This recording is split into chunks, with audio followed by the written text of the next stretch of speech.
Ako už iste sami počujete, nebude to taký normálny vstup, pretože nás tu pár ľudí. 1, 2, 3, 4, 5, 6, 7, 8, 9 detí.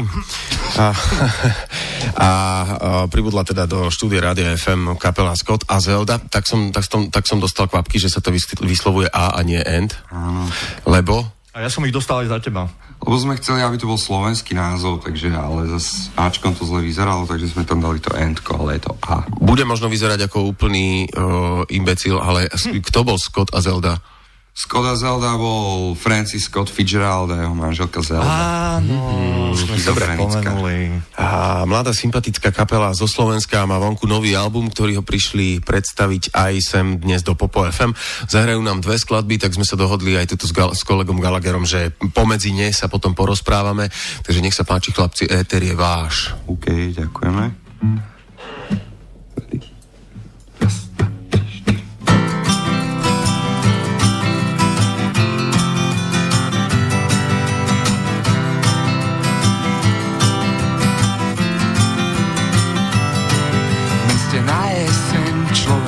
Sen schváti tak, že píše o tom blogy.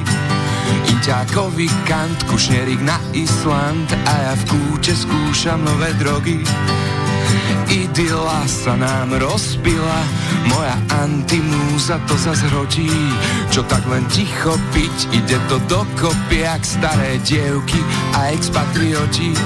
Staré dievky a expatrioti, jak staré dievky a expatrioti. V meste na jeseň a môj dlhý tieň z nudy obkúkame staré hroby.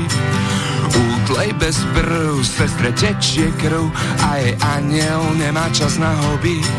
Psie stolice, hnívce ulice a pocit, že som tu stále doma. Tydu bež na plyn, vzadu sal a dýn. Ak pôjdem cez prechod, tak spomal. Ak pôjdem cez prechod, tak spomal. Ak pôjdem cez prechod, prosím ťa, spomal. A o to všetko na mňa, žijeme len prvýkrát, tak ber ohľad. Jozef Max sa nechce smiať, tak ho pohľad. Nikto nikoho sa nechce báť, len sa zohriať. Žijeme len prvýkrát, tak ber ohľad. Ber ohľad.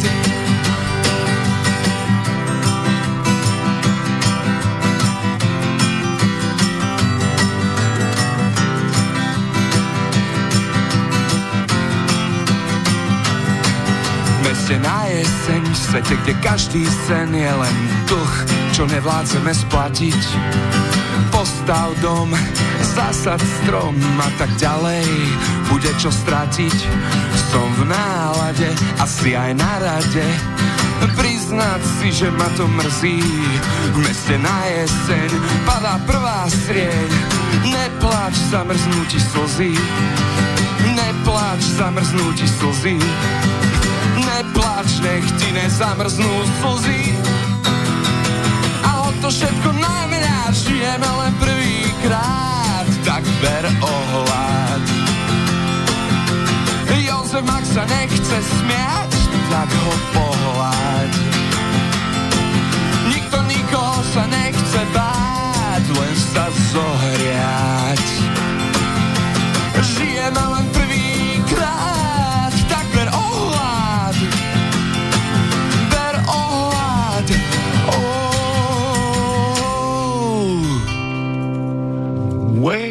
Bratislavská štúdica. Aký nápad, že im dáme 2 pesničky zahrať, čo?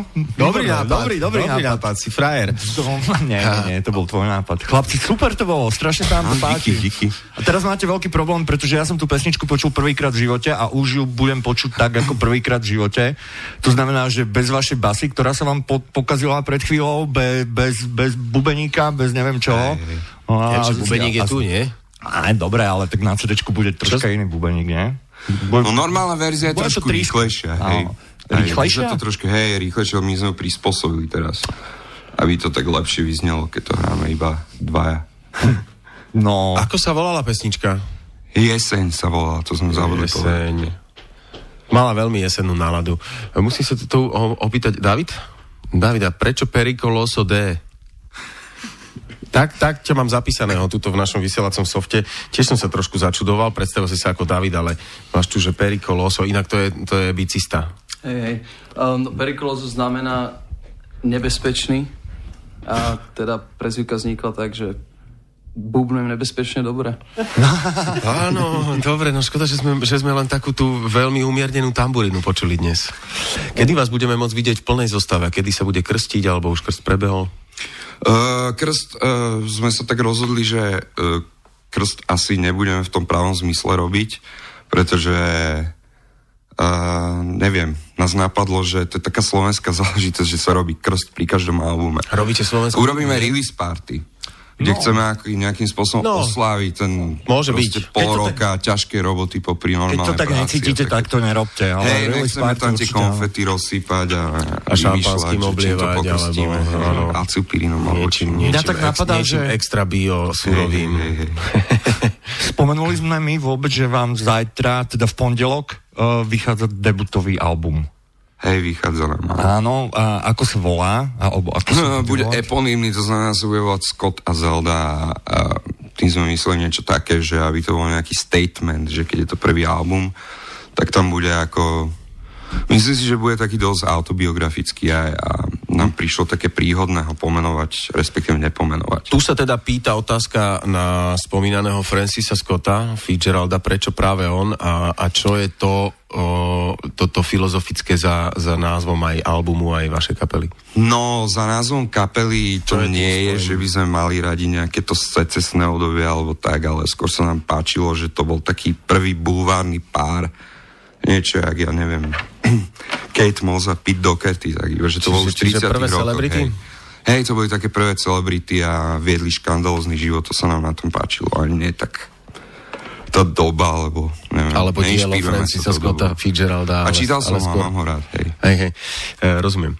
No, treba dodať, že kapela je našim poslucháčom celkom známa, pretože dvakrát sa im podarilo vyhrať demovnicu a mali ste možnosť počuť, že prečo sa im to podarilo vyhrať, pretože hrajú dobré pesničky, ktoré síce znejú jednoducho, ale keďže už nejaké roky sme strávili s tou hudbou, tak vám môžeme povedať, že napísať jednoduchú pesničku, je úplne najťažšie. Veselú pesničku s inteligentným textom je úplne najťažšie zo všetkých. Ja som rád, že to počujem, pretože to bol presne cieľ, že aby to bol na 3 akordoch a zároveň aby to bola dobrá pesnička. Takže aj ostatné pesničky na albume sú také podobné? Hej, veľa z nich sa snažilo byť také, že aby tam nebolo nič navyše a žiadne nejaké špecialitky. Mali ste nejakého producenta, alebo ste produkovali sami? Tak sami sme si to aj nahrávali v podstate. Vlastne sme si to celé vo vlastnej režii, až potom na tú proces mixáža a masteringu, tak sme si vlastne Jara Žiga zavolali na to. Chlapci, z vás nejak plyne to, že sa vás asi ani nemusíme pýtať také triviálne otázky ako iných kapiel. Vy ste všetci kámoši, čo sa asi dlho poznáte, nie? Hej, no.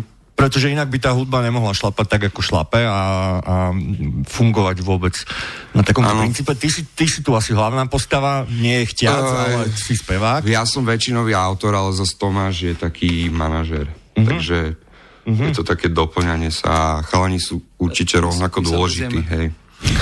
Kľudne povedz. Hovorím, že my sa vezieme, tak skromne konštatujem. Čo robíte inak v normálnom živote?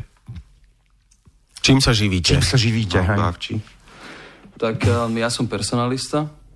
Ja som programátor. Ja som finančák. Ja som sociológ.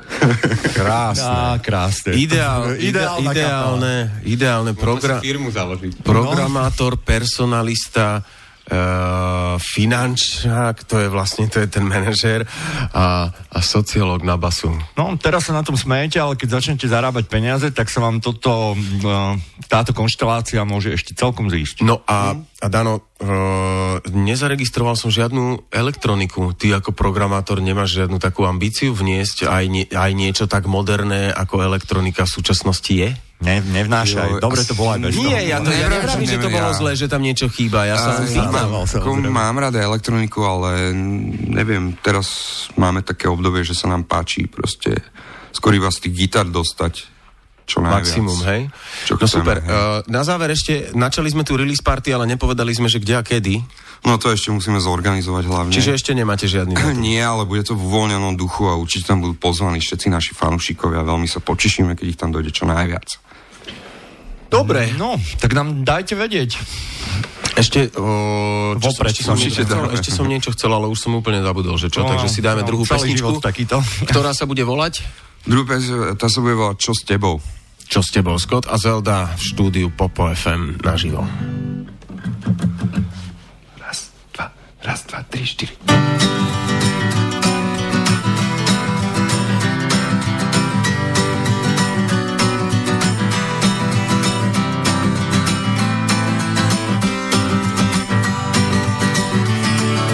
Dospeli sme tak akurát, zatiaľ sme to ešte my. Tmavý brloch, vínový smrad a bajgle po zemi, šťastie mokvá pod postelou. Úspech žltol do stien, nadávaš mi do priateľov. Ja tebe dožem, svieži z odporov, privítame deň. Oj, čo s tebou? Čo s tebou? Čo s tebou? Čo s tebou? Dospeli sme tak akurát, už smieme sami von, zdá sa, že ten had ťa má rád. Toľko jablk zadarmo, sekundu žiť 10 hodín.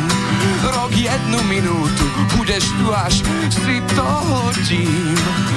Budeš vôbec tu svieži s opicou, privítame deň. Ojej, čo s tebou?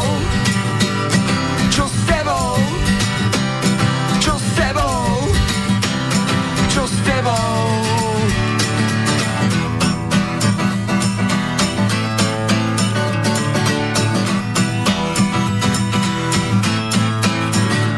Zatiaľ držím balans, trochu ma posoď, zatiaľ držím balans. Trochu ma posoď, zatiaľ držím balans. Trochu ma posoď, zatiaľ držím balans.